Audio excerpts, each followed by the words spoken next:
Program Seminar ASEAN mengenai pemeliharaan dan perlindungan warisan kebudayaan di bawah air 2021. Yes, welcome back everyone to the ASEAN Seminar on Preservation and Protection of Underwater Cultural Heritage 2021.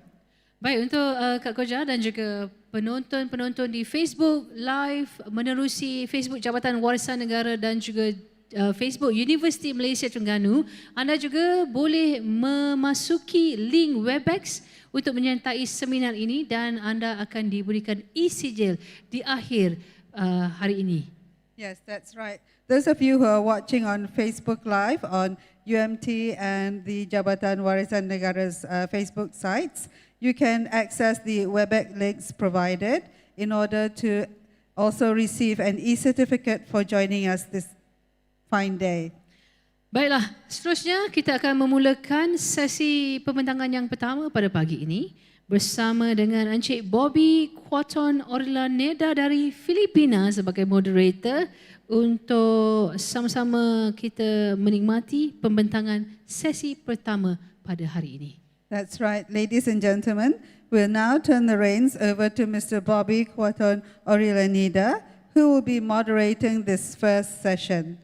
Over to you, Mr. Bobby. Selamat pagi. Good morning, everyone.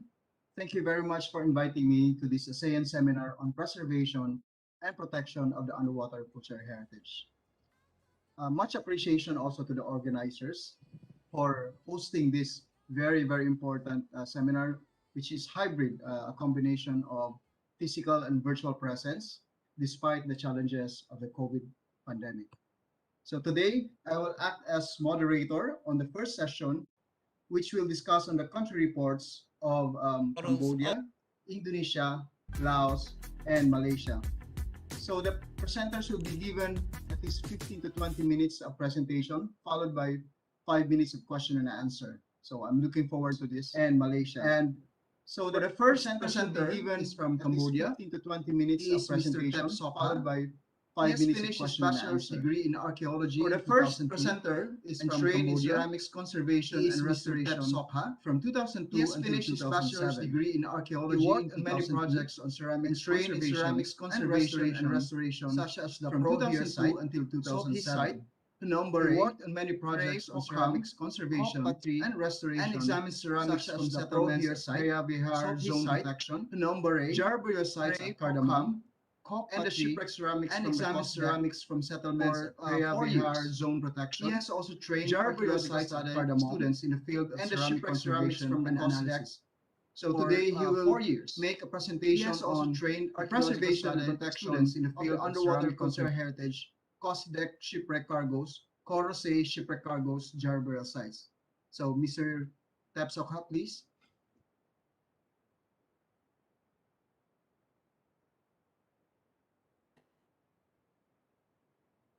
Mr. Sokha, are you ready?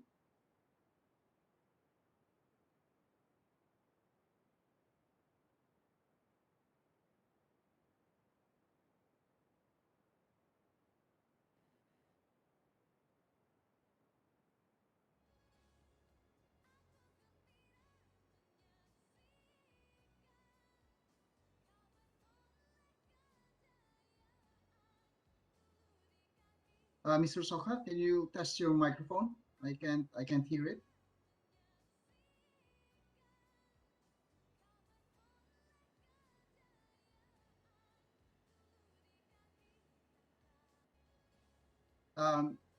Mr. Sokha, I don't think we can hear you. Can you unmute him?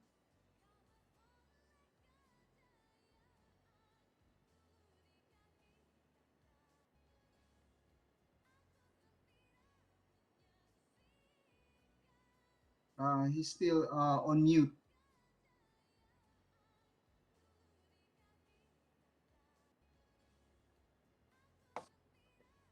Can you hear me? Okay, thank you very much. Yes, please proceed. Thank you. Good morning, ladies and gentlemen. Today I'm going to talk about the preservation and protection of underwater archaeology, cultural heritage, and from the Sdech and Rusei shipwreck, cargo associated with the Jabiria site and the lowland.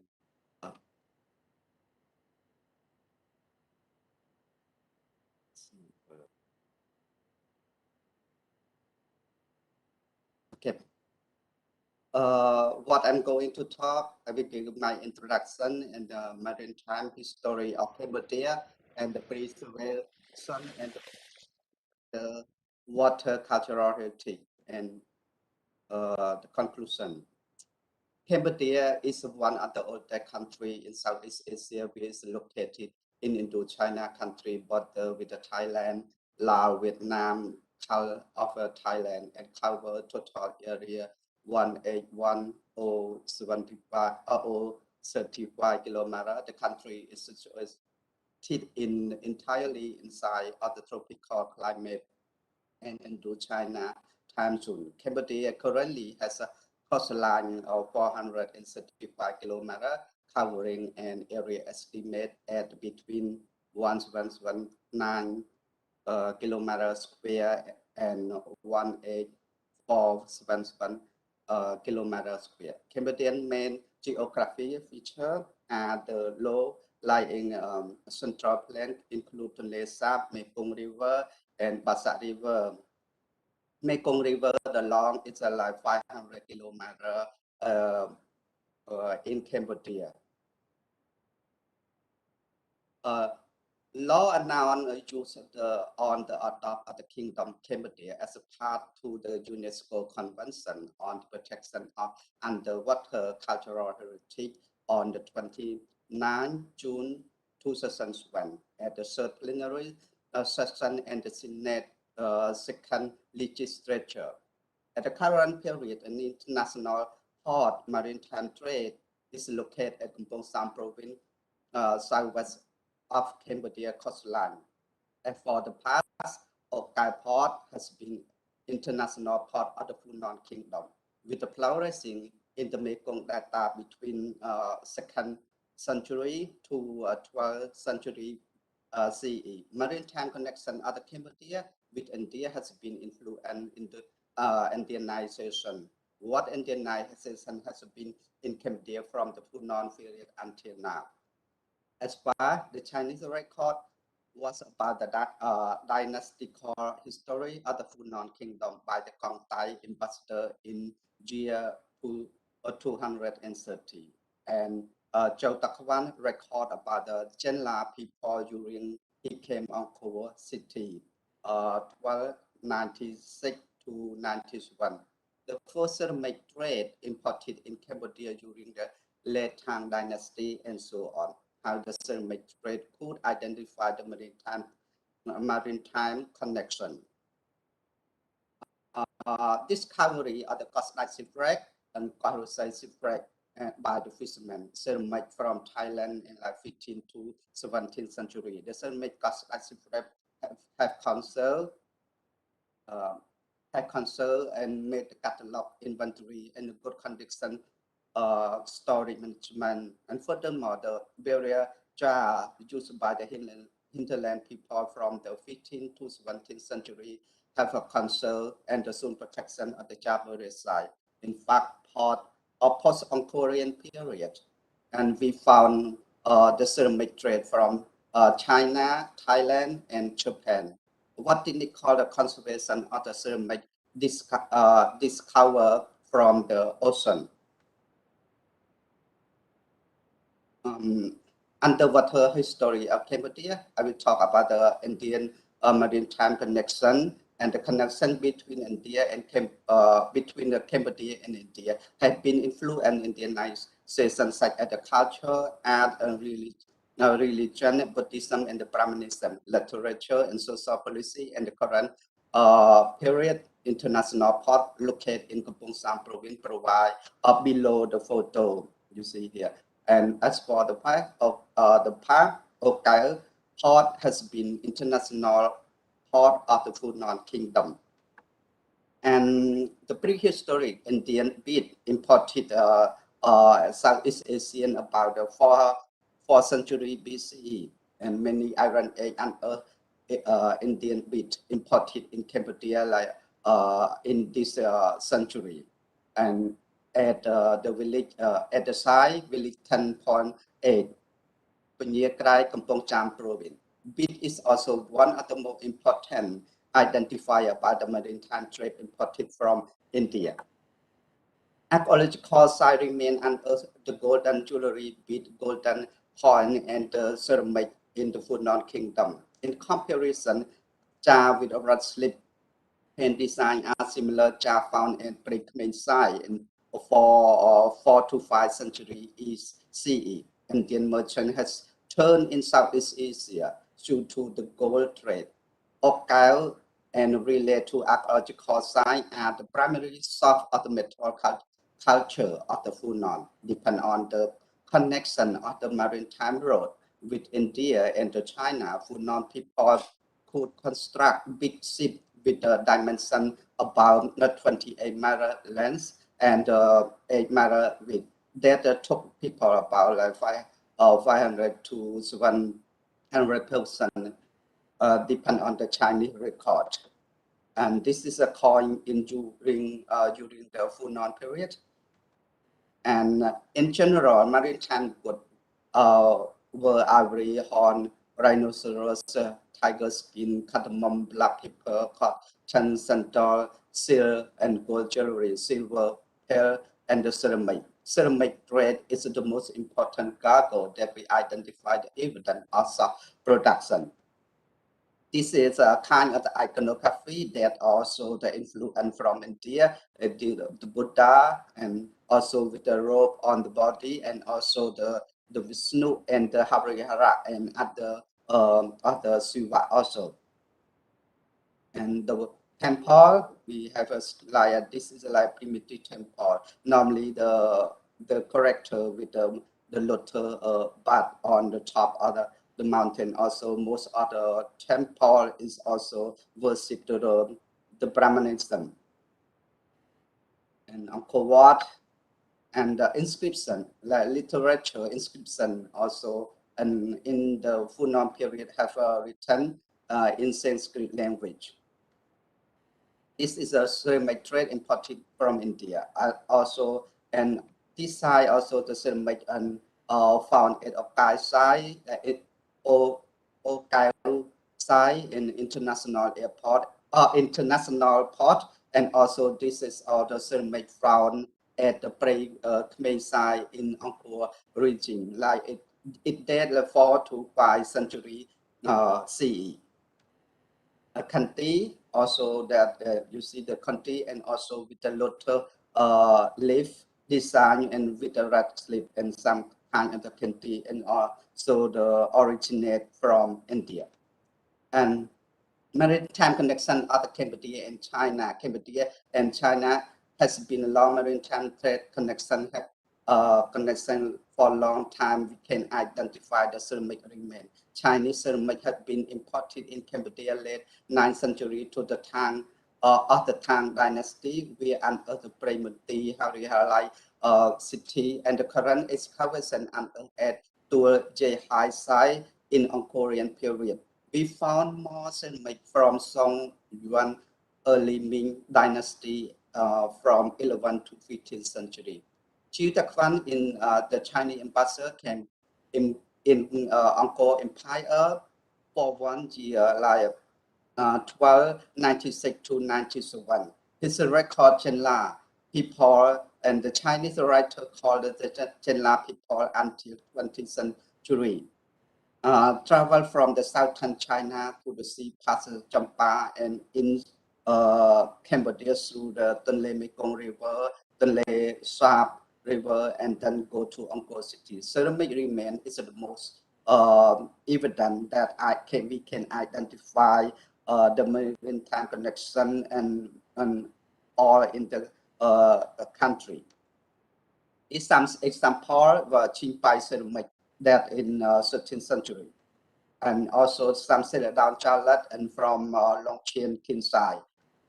This is also the settled down this from Longchen Kinsai, and some of these ceramic from Longchen Kinsai.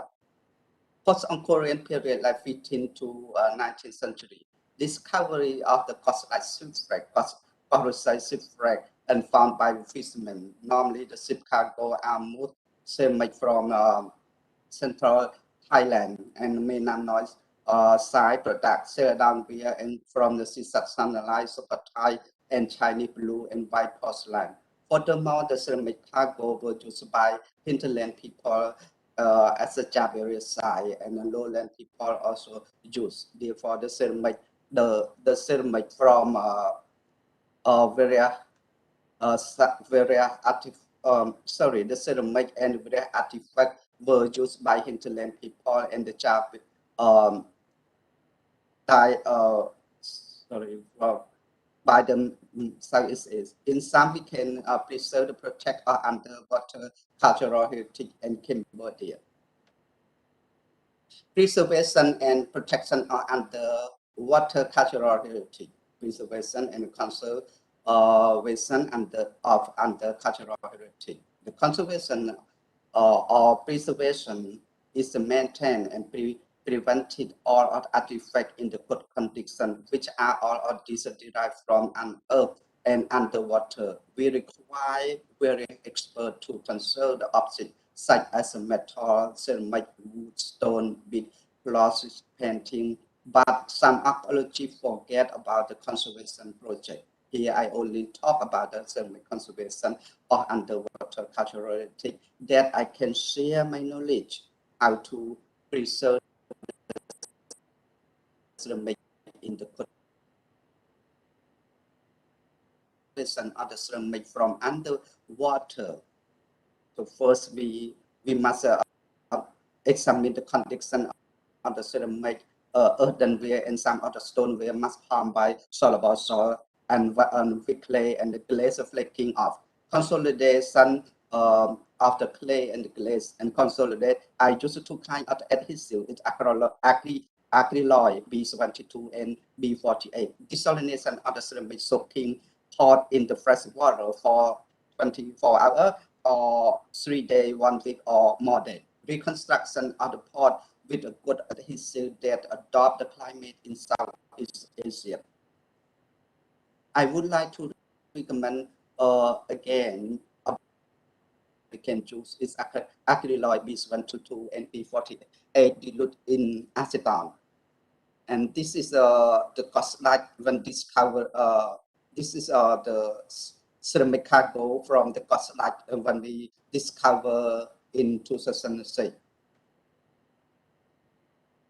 And the conservation here, I just show about general here the desalination we soak the ceramic in the fresh water, and then we use the conductivity to measure the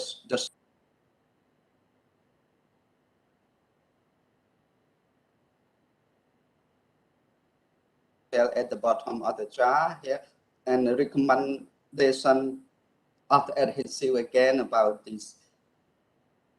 And after that, I built the storage for the ceramic. And for the costlike shipwreck, we did two radiocarbon dating by Dr. Nancy Bidong, and the box covered with the lacquer and also the resin from the flank, and give the date in 15th century. And ceramic conservation at the Jabari site, and so the field work at the Jabari site is at the Highland area, and also we conserve and reconstruct and also make an inventory number and then keep it the same place. We do not remove the jar. This is a conservation of the cellar down, the cellar down from the Jabari side. So the cellar down normally from Sisathanalai, it's late 15th to mid 16th century AD. This is another shipwreck just discovery in September 2020. It in Kampong Sam province, and this has ceramic with between the ocean to the Jabari side that the Highland people use the ceramic trade. And archaeological protection zone Jabari site in 15th to 17th century. and depend on the law of protection of under cultural heritage in Cambodia, approved the Kingdom of Cambodia to be a part to the United Nations Convention on the Protection of Underwater Cultural Heritage, adopted on 2nd November 2001 in Paris. And for archaeological site protection, we make a sign and then we go to put at the Javari site, and you see here. And this is the team that we bring the sign to place on the child. This is all of this side in the dense forest. And also put the sign at OK side and the 70 Javari side.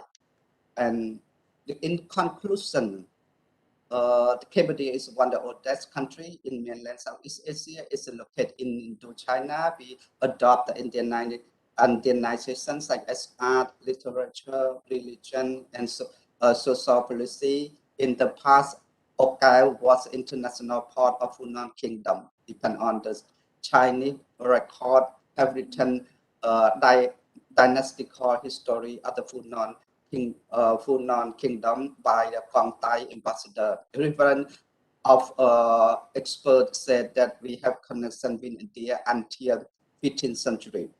As far Cambodia and the Chinese connection has been long period and sent back and forth about the ambassador and trade connection. Ceramic is the most important to identify about the maritime trade in Cambodia.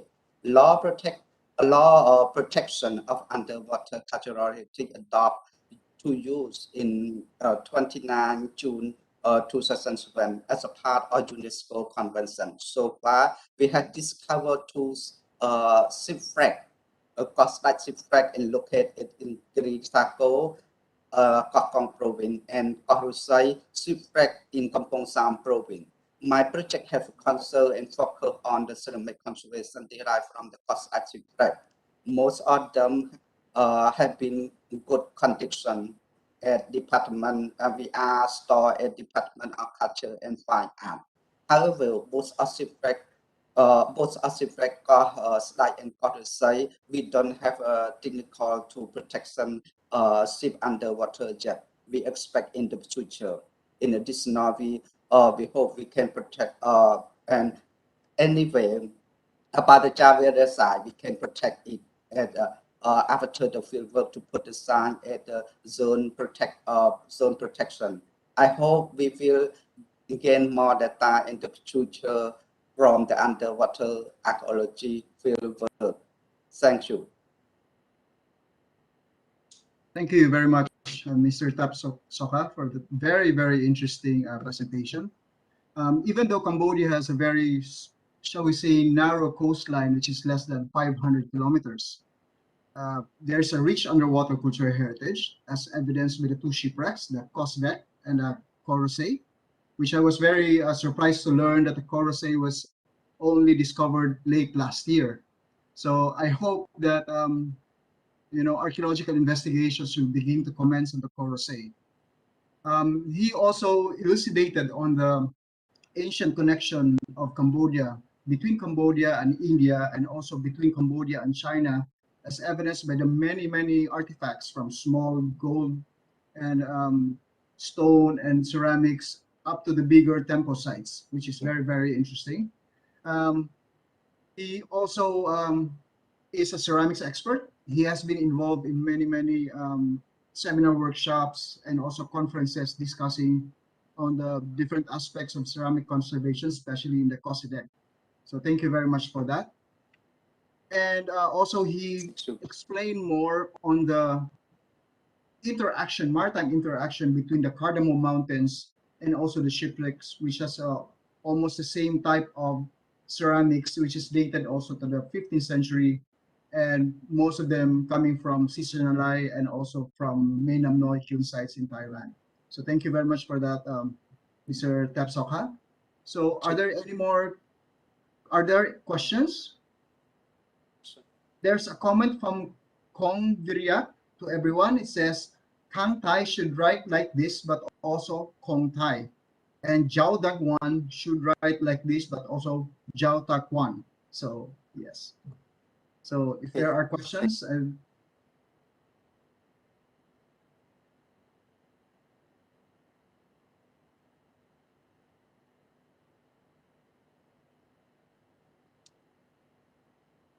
okay, I don't think there are questions. Okay, shall we proceed to the next presenter? Okay, thank you very much, Mr. Sokha. Sure. So the next presenter is from Indonesia. She's fairly well known by the maritime archaeology world, as she has been involved in many projects. From Indonesia is Miss Nia Naelul Hasanah Ridwan. She's from the Maritime Archaeology Research Scientist from the Ministry of Marine Affairs and Fisheries, Republic of Indonesia. Mr. Okay. So Nia, as we fondly call her, is a maritime archaeology research scientist from 2005 until the present, and also the head of the Research Institute for Coastal Resources and Vulnerability from 2017 to the present, which is in the Ministry of Marine Affairs and Fisheries of Indonesia. So Nia graduated from Archaeology Department, Gajah Mada University, and pursued a master's degree in Environment and Heritage at James Cook University in Australia. She has attended numerous underwater cultural heritage trainings and seminars organized by UNESCO and other agencies. At this time, Nia has led about 18 UCH research projects, has written a lot, 92 publications, and has been invited as speaker at UNESCO conferences on UCH in Australia, France, Jakarta, and also webinars held by UNESCO in India. She also attended the UNESCO experts meeting on the serial nomination of the UNESCO World Heritage of the Maritime Silk Routes in the UK, where I was with her during this meeting. She was also a resource person on a number of UCH-related conferences in Malaysia, China, and Macau. She was also a discussant on a side event at the 44 World Heritage Committee session, which is entitled the Maritime Silk Road Heritage Research and Conservation in China. In 2015, the President of the Republic of Indonesia has granted Nia the Satya Lancana Wirakaya, meaning the badge for loyalty and act heroism. Wow. So her presentation is entitled The Current State of Underwater Cultural Heritage in Indonesia. So Nia, on to you. Thank you, Bobby. Assalamualaikum warahmatullahi wabarakatuh. Selamat pagi, tuan-tuan, encik-encik, puan-puan, ladies and gentlemen, good morning. I would like to thank ASEAN, Malaysia, UMT, Department Jabatan Warisan Negara, and also the Ministry of Tourism of Malaysia for inviting us today. So Bobby, may I share my screen? Okay, very well. Where is that?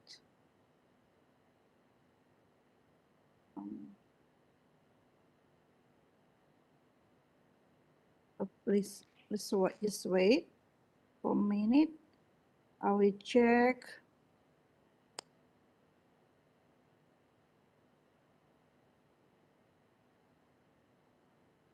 Oh.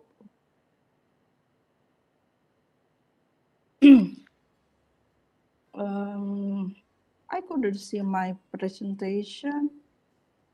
Maybe this one. So, Bobby, you can see that? Not yet. Okay. Now I can see. Thank you. Okay.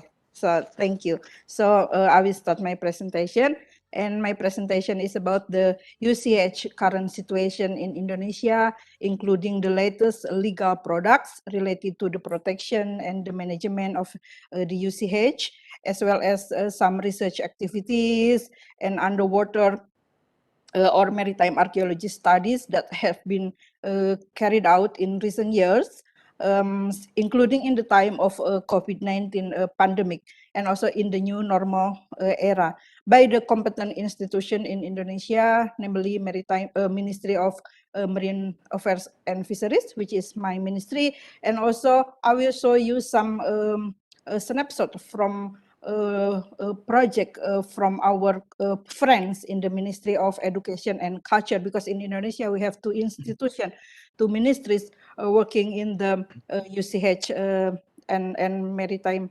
heritage.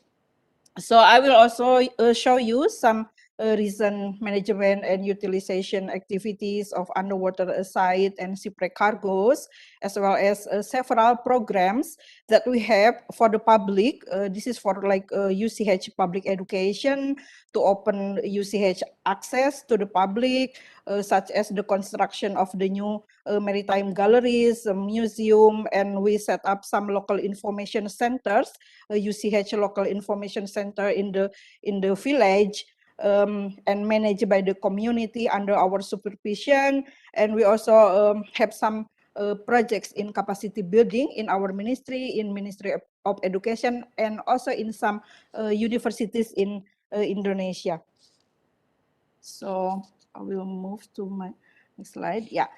So Indonesia is a miniature of the earth. With our water is two-thirds of the two-thirds of our water is ocean, and Indonesia is one of the Southeast Asian countries having a rich and diverse underwater cultural heritage in its 3 million square kilometers square of seawater. So this is a very wide. We have more than 17,000 islands and the second longest coastal line in the world. So that's why many ships from different era, from different countries, found their final fate in our seafloor.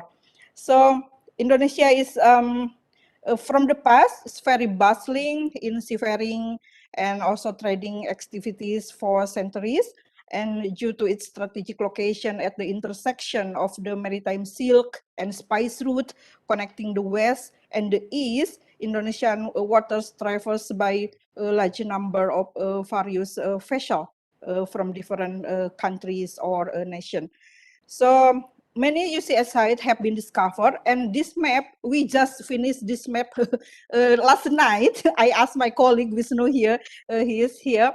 So we have a new regulation. This is the Indonesian government regulation from 2019. So we put all together all shipwreck site, all shipwreck spot in this regulation. We can find that in the appendix, and there are 1,167 from our data based on this the government regulation. So the data, the sources of the data is from our survey research, from the Navy, and also the data from the salvage companies, and also from fisherman reports. So we put that all together in this map. So it's a lot, and I think there are still many UCS sites that we have been put in the list yet.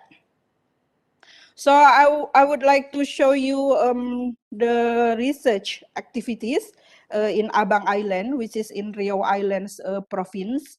The location of the UCH site of Abang Island is near Batam city, and the distribution of the artifacts discovered at the depth of 25 meters based on the diving activities, and also we use a bathymetric survey to map the seafloor and the location of the shipwreck site. And the artifacts found include pottery jars, perhaps produced in Thailand, from Singburi, and also Sawan Kalok, and China from Ming Dynasty. And the ceramics also found in that area, but just like small fragments. We didn't find any intact ceramics. I think the salvagers already took those ceramics, so we just found a very very few ceramics in this area. But the ceramics is from Ming Dynasty, dynasty, white and blue porcelain during the Wanli period. And we also found the burned wooden fragments, and we hope that the fragments are the part of the ship's hull. And from the analysis of 3 wooden samples in the lab, it is known that the wood is Pterospermum sp, that is from the family of Malvaceae, or in Bahasa Indonesia we call that kayu bayur. And this type of wood grows widely in India, in Southeast Asia, including in Cambodia, Vietnam, and also in Indonesia, and it can be found in the Philippines too. And it grows in China, especially in Yunnan area. So in Abang Island, after we finished the survey, we set up the simple gallery in the meeting hall of the head of the village of Abang Island. So we put the artifacts information, the maritime history of the area, some pictures from our activities in Abang Island site, and then also we took some samples from the site, and then we put all those samples, the ceramics and the jars, in this head of the village office. After we process that with desalination process, of course. So this is one of our effort to give an understanding and insight to the local people, the local community. So this is, they have the site nearby their location, their hometown, their island. So that's why we didn't take any artifacts from the site, but we just put all still in that island. But we set up the display, so everybody who come to the village office, they can enjoy, they can get an information about the underwater site found in Abang Island. So this is kind of the raising awareness for the community, and we hope that the community will know that the UCS site in their island is significant for the maritime history of Indonesia. And beside, we put the display inside the head of office of Abang Island. We also put some information display about UCH in the pier. So every visitors who come to the island, every guest, they can just stay there and they can read what we found underwater of Abang Island. So and this is also good because the young generation love to stay there now. They read the information. So this is a kind of open access, because not all people can dive the site, but they can see what is underwater. So another thing in Abang Island, we set up, we tried to make a planning to set up an artificial reef for marine tourism, because the location is quite good for diving, shipwreck diving. So we want to use this site for later on in the future for marine tourism destination. But of course, after we finish all the research and after we assess is it possible or not to use this site for the tourism, because we have hundreds artifacts in the site, but we want to work together with the private sectors, like the resort, like the big companies in Batam or in Riau, so they can like provide CSR program for supporting the local community. So marine tourism is also for developing the and improving the welfare of the community. So another shipwreck site, another shipwreck that we research lately this year, and also from 2019, we research 2 sites in Tidore Ternate and Tidore Islands, which is located in eastern part of Indonesia in Molucas Island. And Molucas is well known as the Spice Island, and Ternate and Tidore is a main producer of nutmeg and cloves, and sought after by the Portuguese, Spanish, Dutch, British since 16th centuries. So this is a two site we have been survey, and the survey activities include scuba diving. We use side scan sonar and also bathymetric survey to search for and observe the shipwreck site, and to map the depth and the contour of the seafloor. And also we do the special spatial mapping of maritime heritage located along the coastline. And of the survey, we found two underwater sites, one in Swasio village and another one is in Tongwai site. And you can see the site is quite have a very beautiful underwater view with many coral reef, and we found lot of jars and ceramic in Swasio site, and we found one cannon, iron cannon from Macau in Tongwai site. But the cannon located in quite deep, from 27 meters until 42 meters. So it's quite deep, and we want to use the site for also for shipwreck tourism, but not until the 40 meters depth. And these are the findings from Swasio site. You can see there, there are ceramics from Ming Dynasty, blue and white ceramics from Wanli period, and also from Tianxi period.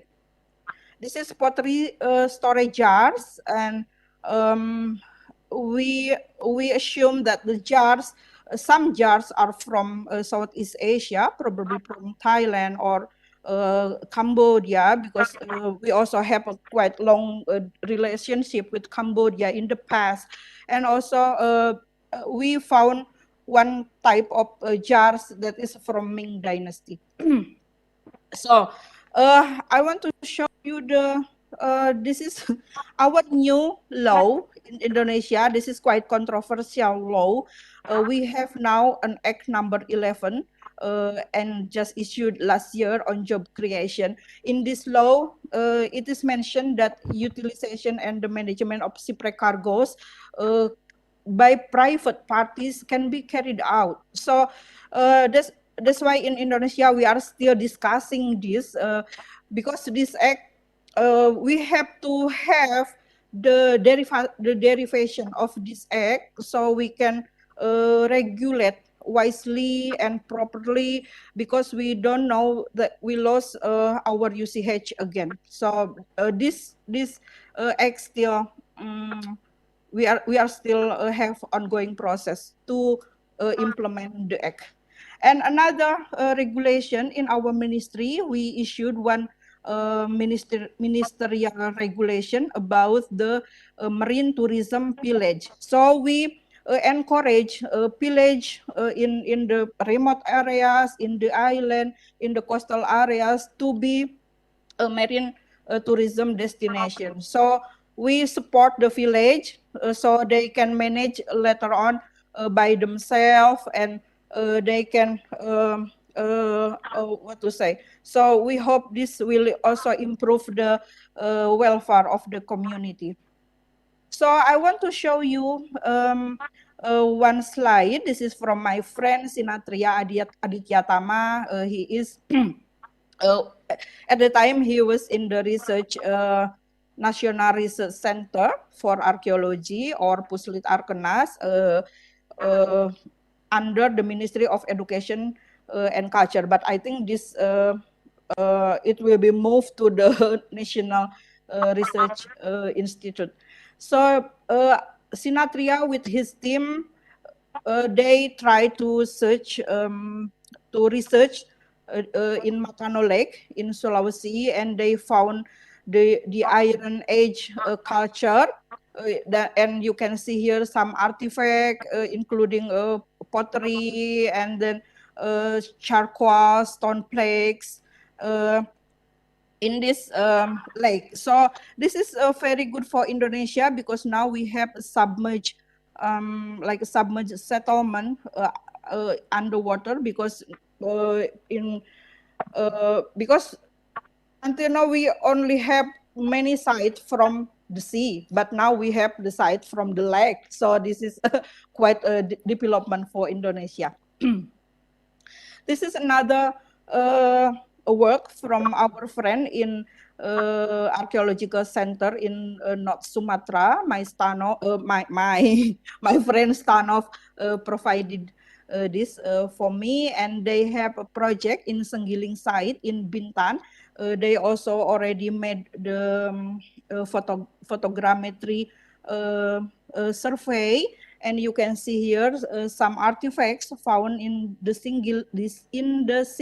Senggiling site. It's quite hard to say. And there are some ceramic from Ming Dynasty, and also there are also woods from 19th century. Another survey activities conducted by Jambi Office for Culture Heritage Preservation under the Ministry of Education and Culture. My friends Mas Agus and Adit and also Yanto Manurung already did the survey in Tikus Island in Bengkulu and also in Terengganu Island. They found many artifacts from colonial period, which is from British or from Dutch colonial era. So you can see there are anchor and blade, and also the ceramic. I think that is a ceramic or probably the stoneware. And another thing, this is in our ministry. We have now established Pangandaran Integrated Aquarium and Marine Research Institute in West Java, in my home town. So we are still processing this. The establishment is not finished yet. So we have a very big aquarium, and also we have a maritime gallery. So you can see here we put some artifacts on the display, and a small aquarium showing the process of underwater archaeological survey. So we want to show the young generation how underwater archaeological operation. So this is new, but we haven't launched this for the public, but we already invite some schools, students, and also some people from the institution to come to the to our aquarium and also the gallery. And we have this site, it's quite already famous, Amphai Bulungan, Netherlands, and this year we revisited the site to set up some information display on the floating ponton. So we have a ponton above the shipwreck site. We set up this in 2015, and this year we came there again to put some posters about the maritime history, about the history of the shipwreck. So the tourists who came to this site, they will have knowledge about the shipwreck that they want to dive in this area. And many high-level officers from our ministry, from the local government, and also from the Navy came to visit this our site. So another UCH programs, this is also the latest UCH program from our ministry in Bangka Belitung. We just launched with the local government the Belitung Maritime Gallery, the East Belitung Maritime Gallery. So it just signed by our minister 2 weeks back, I think. And then we also, my colleague Zainab Tahir already had like a learning session for the student about the UCH in this gallery. And Zainab also has one program in Bangka, Central Bangka, to support the local people to have their own mini gallery of UCH. So the local people will use all the UCH found in their area and put that in this local information center. Another activities during the COVID-19 pandemic, our friend in Zainab's office always always have the program of learning session online and also offline. So you can see here. Another projects is our cooperation between Indonesia and Australia about the workshop on capacity building for management of historic worship wrecks from last year and still ongoing until now.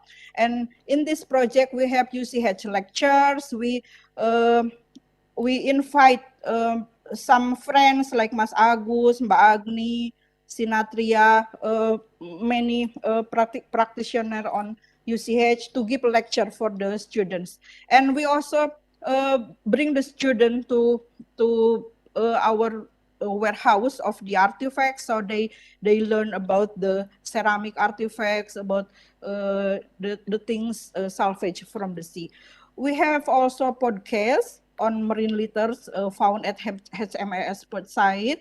And then Natalie, our friend from University of Sydney, set up a website, special website for our this cooperation.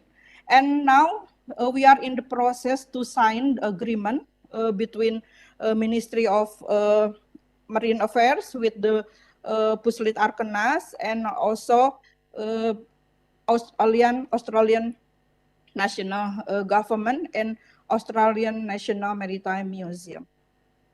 Another capacity buildings, we did that for the community. This is for the local fishermen. We talk about the marine tourism in the coastal areas. So we invite many fishermen, and the organizer is the local government of West Sumatra. Another capacity building is for employees, for the staff of the Ministry of Education and Culture, held in Karimun Jawa, Central Java.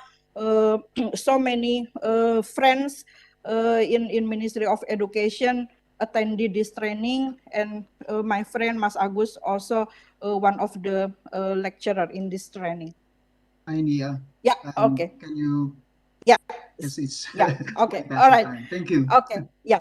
Another capacity building held by some universities, Gajah Mada Universities, Jambi Universities, University of Indonesia. So we are very happy because all these universities have a program for capacity building on UCH. So this is also very quite development for Indonesia. And another thing is, the good thing is the Indonesian Subaquatic Sport Association in Indonesia with SIMAS. Now we have like a certification program for scientific diving on underwater cultural heritage. So if the young generation, the student want to learn much more about how to dive in a scientific manner about underwater archaeology, so they can join with the Indonesian Subaquatic Sport Association. So they will have license then. Another thing is in the pandemic, we have many online dissemination programs since last year. And also we from Indonesia, we attended the Asia Pacific Conference and we got 7 presenters from Indonesia. So I'm very happy because we have so many young generation now have like an interest to involve in UCH matters.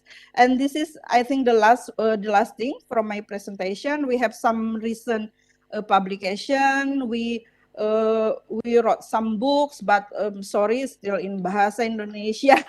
Yeah, but even though in pandemic time, I think we still do something. So not fake at all. So I will not conclude anything from my presentation, but I just want to highlight that perhaps for our ASEAN countries, we will need like cooperation, joint works, joint research, joint projects on preservation and protection, because we have many similarities. We are in the same area, we are in the same region. So that's why I think we need to think now about how we will work together to develop our UCH in every countries in Southeast Asian region. Thank you, Bobby. That's all my presentation. Thank you, everyone, for your attention. Thank you very much, Nia. That was very, very informative. It's not surprising that Indonesia has a very rich underwater cultural heritage, and the second longest coastline in the world. What is surprising is there's a large number of activities that we have done in the past 2 years, despite the pandemic. So we have the new directed shipwreck investigations in many islands, not only from your office, but also from the Ministry of Education. You also have capacity building. You have a lot of small but very impactful, like heritage exhibitions, and also online disseminations, and all of these activities that are geared to the public. And it's really hard to digest how much you have done in the last few, 1 or 2 years. So thank you very much for that, Mia. Are there any questions from the audience?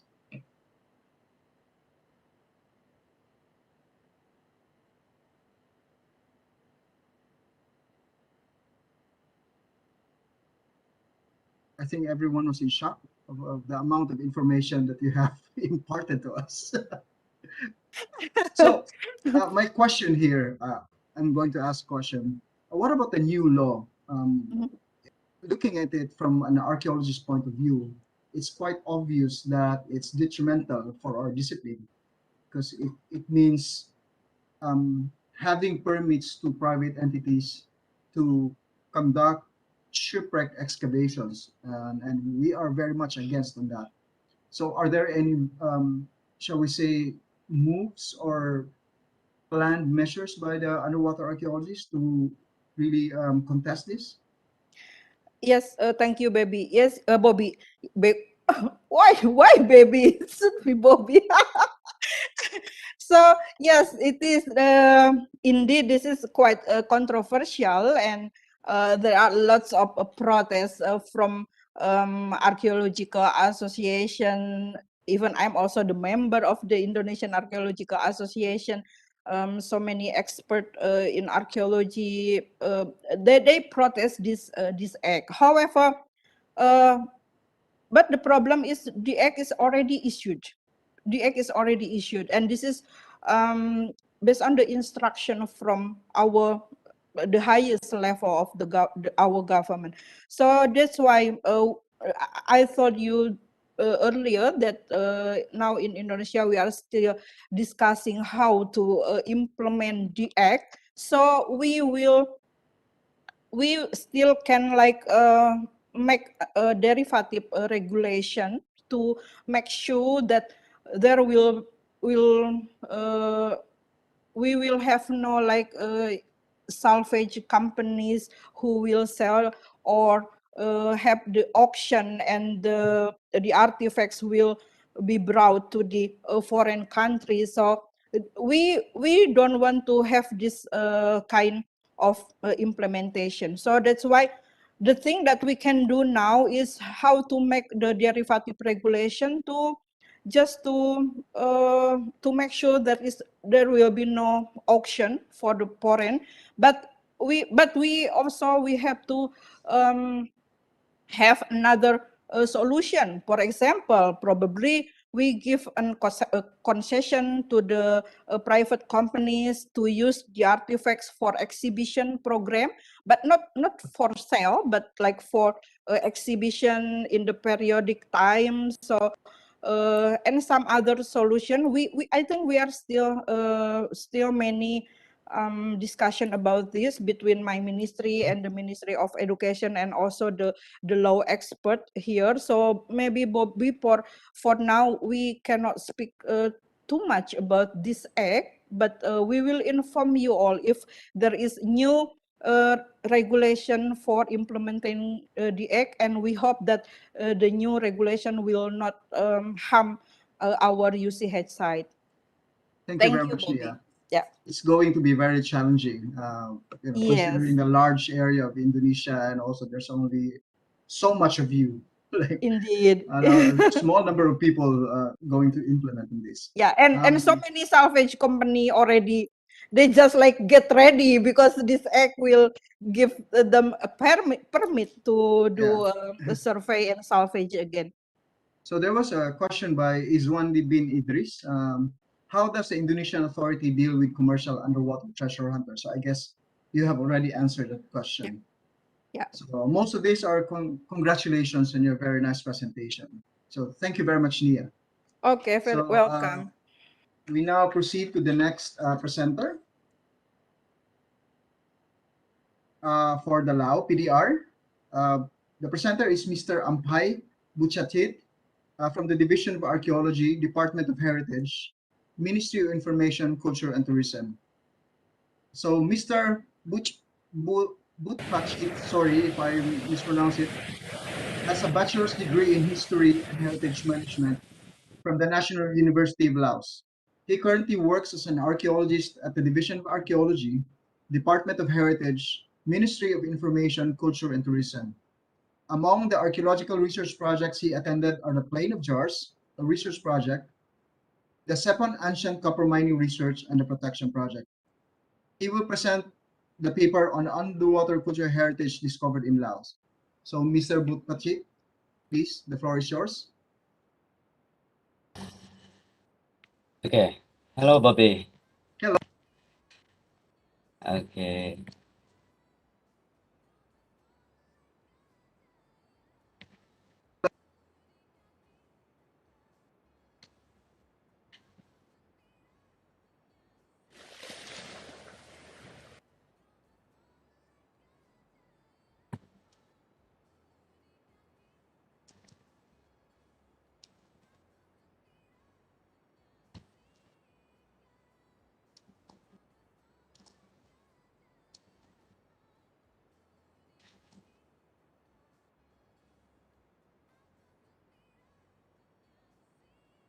So I can't share my PowerPoint. What to do? Yes, please.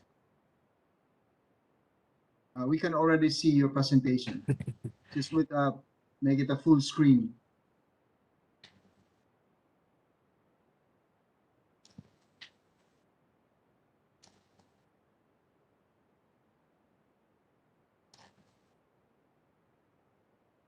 It's located in the bottom right. Yeah. Near the percentage of the view. Maybe down, more down. เดี๋ยวมาพี่นิดนึงนะว่า stand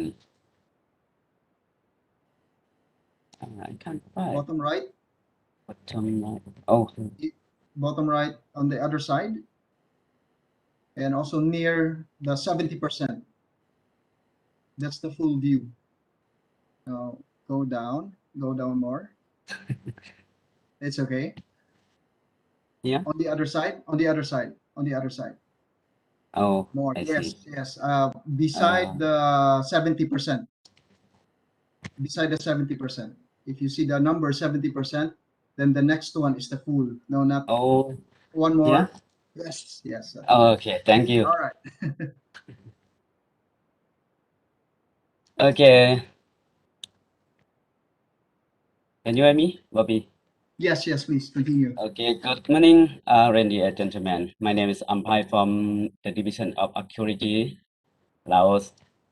So, as you know, we don't have more information about underwater archaeology.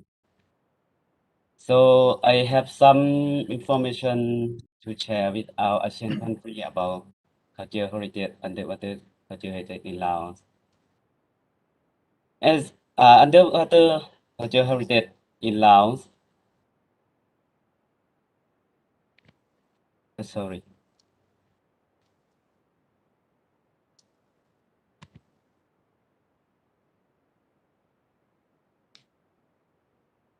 The cultural heritage preservation and protection is very challenging for our archaeology.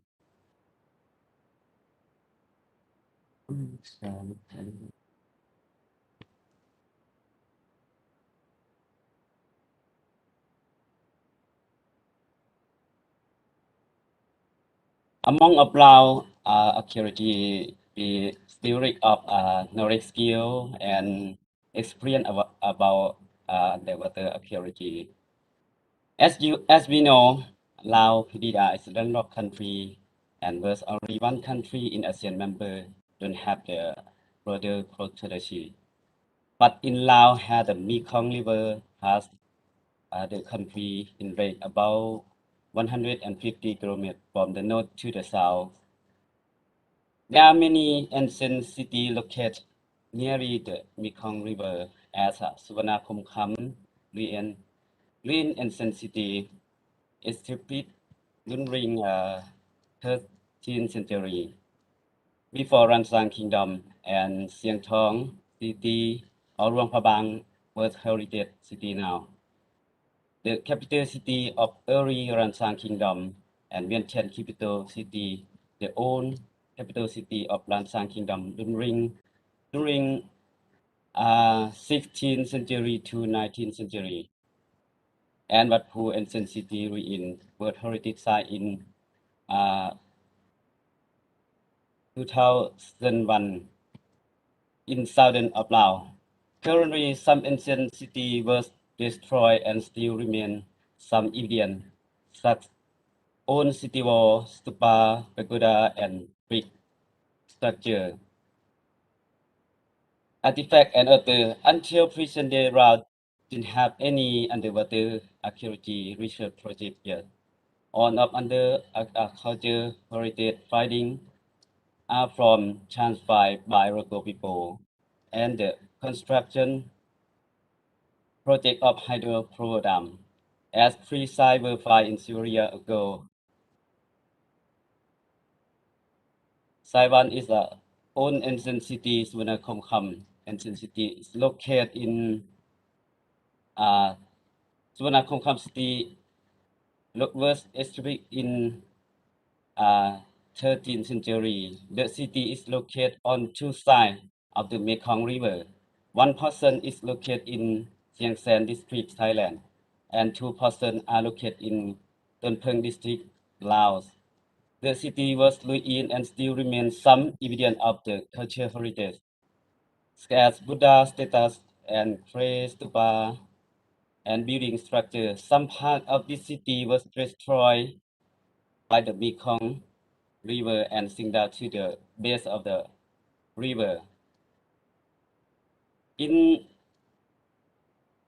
and Suvarnabhumi ancient city, we found 2 sites is a position where we found when the Mekong drop in the low level and we see the Mekong's island, and when the people go to fish their animal and people, this site was found by local people in 19 September 2009. The artifact we find is a bronze Buddha and tin Buddha, iron artifact, and stupa and bronze artifact. And this site 2 that we find in Suvarnabhumi city in the middle of Mekong River. This site also found by local people. As a picture shows, this people collecting the Buddha and artifacts in the middle of Mekong River.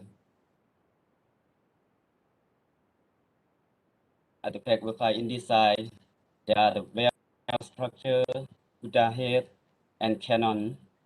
And special one is a octagon post with carving. It's a very old one in 13th century. And site 3 at Suvarnabhumi ancient city is also verified with by local people. Yes, we don't have any archaeology project to excavate, so the local people they collect, then they find, they use a excavator to excavate and find the artifact we find is porcelain and fishing network and smoking pie. And this one is special one. I don't know how to say it. It's inside the stupa. When they build the stupa, they put it inside. And at the artifact is a Buddha from 13th century. In this side we found a lot of Buddha and bronze artifact. This one is on the top of pagoda, and one is a hammer. And this one we unknown object, and fret bell, gong here, and the top of Buddha. And side two we found in the middle of Mekong River. We found when they construct the hydropower dam in Sayaburi province in the middle of Mekong in Laos. When they construction the Mekong, they found some artifact in Lansang period in the base of the Mekong River. Yeah, it's the construction, and this area where they found the artifact like iron artifact. Iron artifact. There are iron misty, iron axe, and iron sword, iron scissor. Now the artifact was displayed on spirit house of the Sayaburi hydropower dam.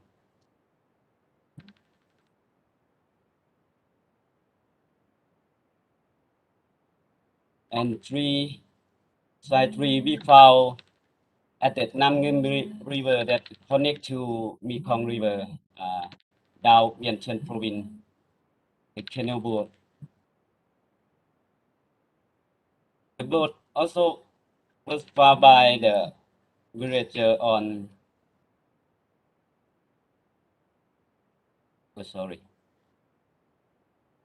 on 10 May 2011, while the villager is fishing, his fishing net was stuck on the boat, and he dived to the water to release his net and find that his own boat, own canoe boat. Then he reported to the head of village to Sdech. On 9th June 2011, the head of village with the villager, including the local cultural heritage of it, had to rescue the canoe boat from the Nam Ngum River and remove the ancient canoe boat to preserve and display at the Wat Dai Temple, Lingshan village, in Tien province. This is a picture the people preparing to remove the boat from the river to display at the temple.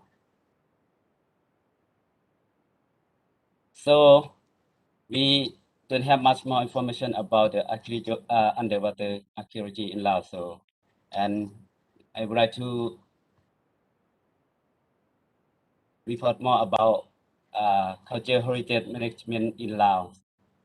One, management by law, we have the National Heritage Law and International Convention and local rule. And two is by government administration. Lao National Heritage Law has specified that in Part 10, Administration and Monitoring, Chapter 1, National Heritage Administration, Article 81. Amendment, the state centrally and uniformly administer on the national heritage throughout the country by assigning the Ministry of Information, Culture and Tourism as a representative of the state and had a direct and centrally to administration among sector and local administration. National Heritage Administration in Laos, administration level in Laos as follows. Yeah, one is Ministry of Information, Culture and Tourism, or MIC, Department of Information, Culture and Tourism in the province and capital, the Office of Information, Culture and Tourism in district level, and Office of the Information, Culture and Tourism in village level. So thank you. My presentation is finished. Thank you, Bobby. Thank you very much, Amphai. It's short but very sweet, as they say. As you know, Laos is a landlocked country, but the Yeah. great Mekong River passes through Laos. Yeah. And I think it's very interesting that the artifacts that are being recovered in Laos is so much different from the other countries. It's like most countries have shipwrecks, but you have artifacts related to ancient cities in Yeah. Laos, which reveals a much more different picture in terms of maritime archaeology. And I think it's equally interesting. So are there any questions for Mr. Amphai? I'm sorry if we're going over time. The presentations are great. So there's a question, Amphai, from Izwandi bin Idris. He says, what are the challenges in freshwater underwater sites compared to marine? So what is the difference between freshwater and the seawater in terms of really doing Yeah. archaeology? The challenge is the excavation and the survey project is very difficult for us because the Mekong River is how to say it, the Mekong River is very and not clear, So we can find the artifact that's already the dry season, and when the water drop in the low level, we can see. So in the rainy season, we can do anything in Mekong River. It's very difficult for us. Yeah, I think if I can provide more an answer, I've worked on some lake environments. So you have very strong current, you Yeah. have very poor visibility, and you have a very small amount of time really to do excavations. So it makes Yeah. it very challenging and very difficult. Yeah. So there's another question of the same person, perhaps in terms of the quality of artifacts or environmental salvage works. Yeah, I think so. I think this has already been answered by Mr. Amphai. Different quality of artifacts because it's related to not with shipwrecks and boats, except for the ancient canoe, but more on the ancient cities beside the river. And the environment also poses a greater challenge. And there's not much. Almost all of the activities are salvaged, right? You cannot really do proper archaeological investigation Yeah. because of the difficulty.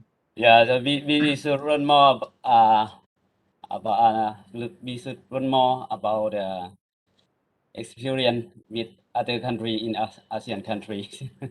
Yeah, I think it's very interesting also. So, are there any more um from Siraf Lemukda? I think you know him, Jeep from Thailand. Yeah, He yeah. asked, are there any evidences about the submerged copper mine discovered in Lao PDR? Are there? Yes. Thank you for question. Last year we found a new thing that is sand. This a sand mold that they produce the copper ingot. Yes, we found this a complete one. It's very important finding for us last year. And early of last year, we found the ancient copper mining shaft. The new site we found, and we found even we found yesterday we found more about the burial jar in the copper mining burial jar. Like they put the ingot and artifact inside the jar. That's very interesting. So it's a current investigation for you. So you're Yeah. still doing investigations. Yeah. Thank you very much, Mr. Amphai. Yes, If there thank are any you. more questions, then let's proceed to the last presenter for the morning session. The country representative from Malaysia is Associate Professor Dr. Hasrizal Shaari. He is the director for the Center of Research and Field Service at the University Malaysia, Terengganu. Dr. Bin Shahari is the director of the Center of Research and Field Services of UMT. He is also a senior lecturer on marine geochemistry at the Faculty of Science, Marine and Environment. He obtained his PhD in environmental science from the Hokkaido University in Japan in 2013. His area of specialization is mainly on marine geochemistry, which specifically specifies in applying the paleo-environmental proxies of physical, biological, and chemical markers to understand the modern and past environmental changes. Very interesting. He gained interest in maritime underwater archaeology due to the focus of the center in strengthening this field at University of Malaysia in Terengganu. He has a dive master scuba certification, which enables him to join and conduct the scientific excavation at underwater archaeological sites. So, Dr. Bin Shaari, please, the floor is yours. Okay, thank you very much, Mr. Presenter, Mr. Bobby. Today I would like to present my presentation entitled Towards the Establishment of Underwater Archaeological Training Center at University of Malaysia, Terengganu. And this initiative actually coming after the announcement by our ministry about the establishment, and also to our Vice Chancellor also willing to support this idea. Okay, this is the collaboration actually between three main parties. First is Center of Research and Field Service, University of Malaysia, Terengganu.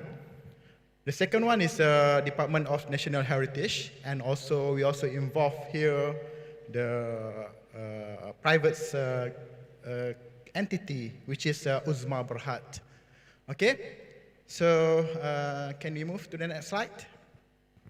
Okay, actually underwater archaeology is relatively a new discipline when we look at in terms of Malaysian context. Very new here, and we don't have the, because it's the expert fully covered in the archaeological operation, and which is by late 1980s and the 1990s, with the development of maritime archaeology in Malaysia. But if you compare to the development of this discipline, we can see that this is a bit late compared to the other country.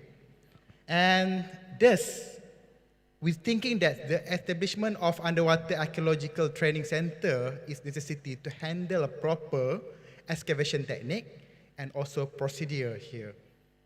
Okay, next. Okay, this is I take it from the literature. It shows that the location of several shipwreck in South China Sea, and we can look at there is many shipwreck in the, especially South China Sea, Gulf of Thailand, and then can enter to the Malaysian water and Vietnamese water. And you can see that more than this is we can see that the recorded, registered shipwreck in the South China Sea. But can we move to the next? Okay, and I go a bit to focus in Malaysia water. This is about 9 to 10 location of the shipwreck in Malaysia water. As you see here, from the 10 of the shipwreck, we can see there is no proper scientific excavation conducted in this area, which is, I mean, we can consider this one is more to the excavation, not excavation, salvation. It's not the excavation. When we say that's a scientific excavation, we can go to the proper what Mbak Nia did, I think, in the Indonesia water, and then what Mr. Tep Sokha presented, just presented what happened in their country. I think this is what we should do it in Malaysia. So that's why, this is show the initial phase of the journey, the discovery of Bidong Shipwreck. So we're thinking this is like a spark, the idea to the establishment of what we call the training center in Malaysia, which is we can gain the knowledge, we can develop the capability or the development of technical in terms of scientific excavation. So, can? Okay, this slide show the location of Bidong Shipwreck. Why we name it Bidong? Because it's located to our Marine Nature Research Station in Bidong Island. And this is, I think, the first gazetted underwater area in Malaysia. So that's why we try to preserve, we try to make sure this is like intact, that so we can establish a training ground later on. And with the collaboration and cooperation from the Department of National Heritage, we are able to gather this area. It's about 1 nautical mile square feet. And, but I cannot show you the exactly coordinates in this area, just to mention roughly about this area. So, okay. Okay, this, what we call it, a dream come true in 2017 and 2018. The desktop study have been done by our team, member UMT, UZMA, Tourism Malaysia, Department of Heritage, National Heritage, and also State Museum of Terengganu. And then so we go for the long discussion, and then 2017 and 2018, we did the underwater excavation in this area, the implementation of scientific part. We send our staff, staff and a crew to learn how to conduct this scientific excavation. So, okay? And after that, we conduct the measuring and cataloging. Of course, this is a new experience, new instrument that we work with. That's why we need help so much from the Department of Heritage Malaysia to help us in the process from the excavation, cataloging, and recording of the artifacts. So, praise to God, these are running well, and of course, not all of the artifacts we excavate from the location. And here, today, during the official opening ceremony, we bring here to show you about what we excavated from the study site. So, okay? This is a team who involved with the excavation in 2017 and 2018. And I personally salute this collaboration between, even we are not located in the close area, but we can manage to have the good collaboration between us from for the excavation. Okay, now we move to the way to establish the first underwater archaeological training center in Malaysia. And for this, of course, we need help from our counterpart from the Asian country, especially from Tep Sokha, Mak Nia, and the others expert in Asian to help us and to collaborate with us to establish this training center in the future. And I categorize for the 5 basic that we should emphasize on.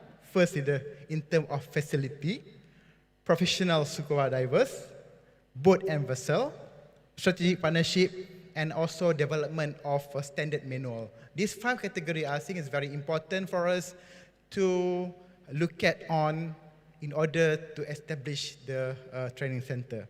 Okay.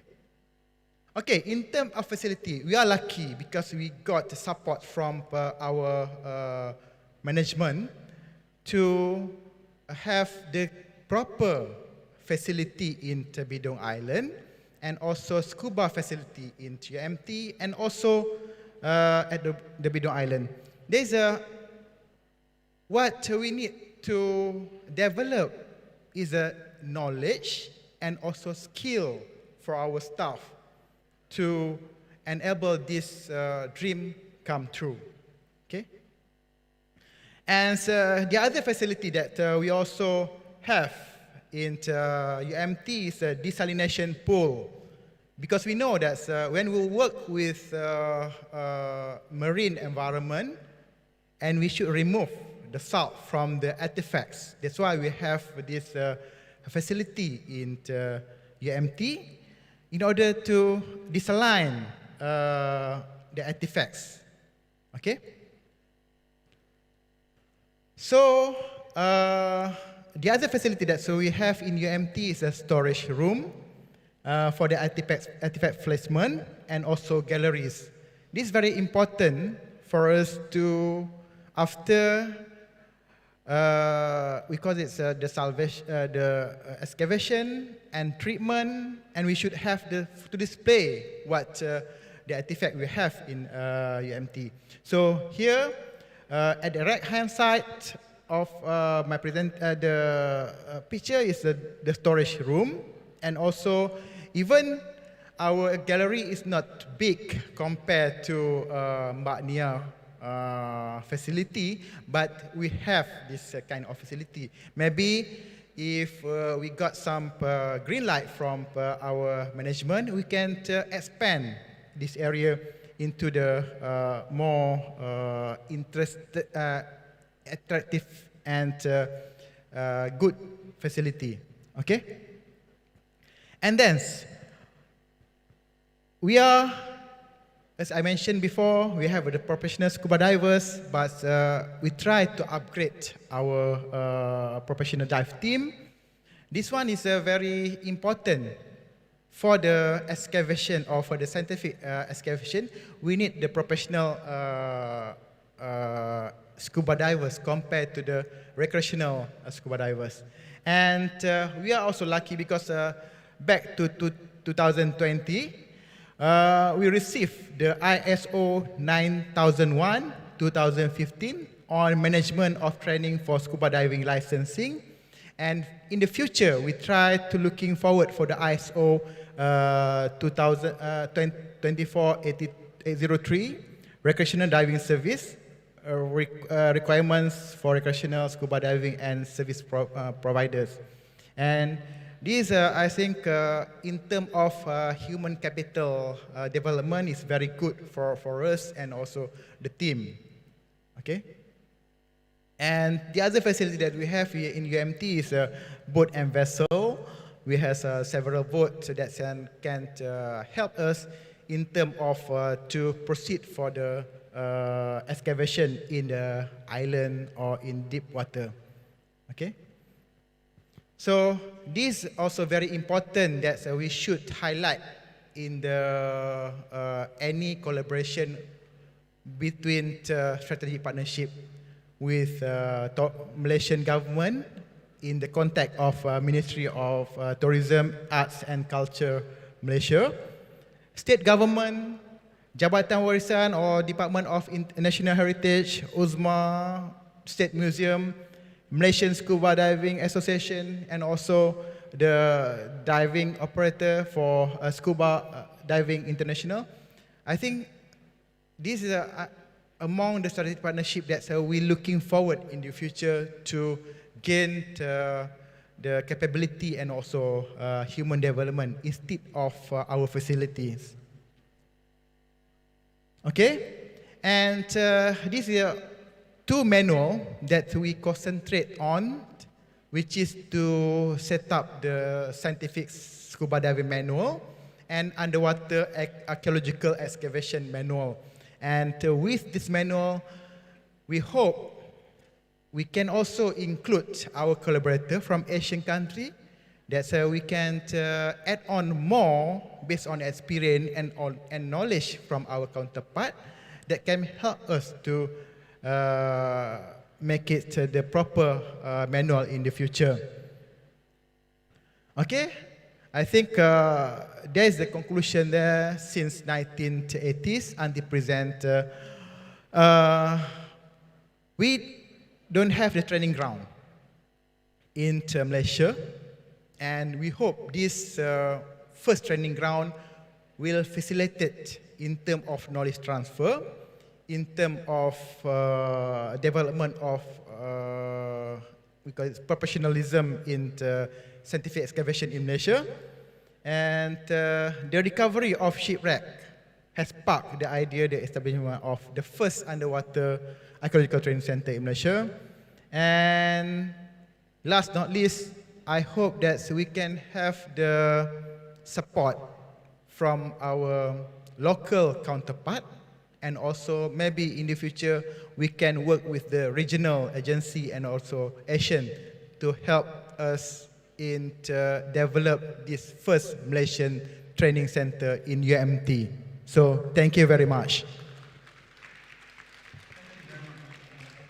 For the very, very engaging presentation.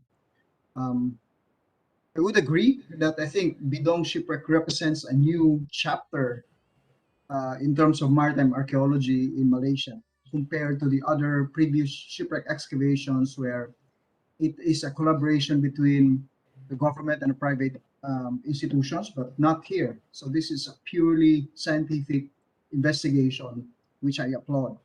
And Nia and I were very fortunate to have been invited in Malaysia 4 years ago, I think, to present on one of the conferences, and we were able to visit Bidong Island. And I think I would also agree that that place is an excellent venue for a training center. It has everything. You know, you only need the proper people. You have the facility. You have everything. And it's just really, it's a matter of training the people on how to do the systematic excavation, which a lot of people can also help. So thank you very much for that presentation. Maybe for the future, we also can invite our experts, especially you, Mr. Moderator, Mr. Bobby, to come again to Malaysia to join us and to increase to share your knowledge with our team here in UMT in Malaysia. I'd be very honored to participate in the project. You know, I think it's a very worthwhile, and it's a sort of revolutionary project in terms of maritime archaeology in Malaysia. Since for a number of years it was not really that active after all the excavations, but now it's a new day, it's a new dawn for maritime archaeology in Malaysia. So, yeah, compared to you, all of the I think I see new boys in this Yes. field, and Yes, hope yes. can get listen, learn from all of the experts in regional, especially from other country. Yes, thank you. So are there any questions for Dr. Shaari?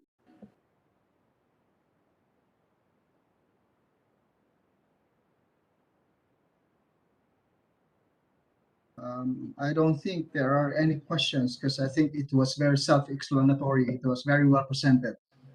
So thank you very much again. So I'll turn over the floor to the organizers. Thank you. Thank you very much for attending the session 1.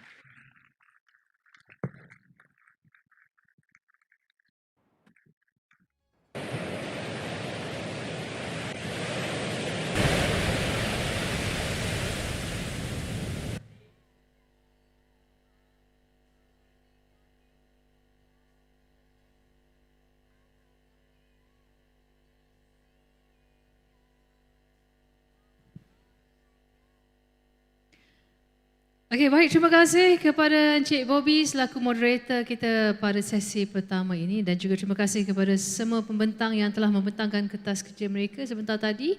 Tepukan gemuruh sekali lagi kepada mereka yang terlibat. Baiklah, para hadirin sekalian, para penonton di Facebook Live, Jabatan Warisan Negara, Universiti Malaysia Terengganu dan juga kepada mereka yang berada di Webex. Majlis pada hari ini akan berhenti berehat seketika untuk majlis makan tengah hari dan kita akan bersambung jam 2 petang nanti untuk sesi yang kedua.